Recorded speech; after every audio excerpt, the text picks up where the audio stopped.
দেশের শিল্প খাতে নতুন উদ্ভাবনের পাশাপাশি বিদ্যমান পণ্যগুলোর মেধাস্বত্ব রক্ষা করা প্রয়োজন বলে মন্তব্য করেছেন এফবিসিসিআই ইনোভেশন অ্যান্ড রিসার্চ সেন্টারের চেয়ারম্যান মোহাম্মদ জসিমউদ্দিন।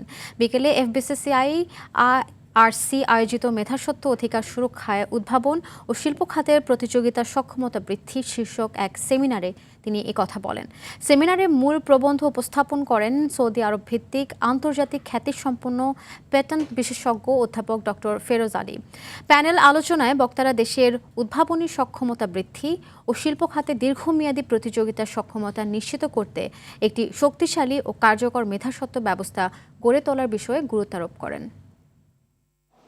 আপনার মেধা, আপনার গান, আপনার সংস্কৃতি, আপনার অনেক কিছুর মধ্যে আছে।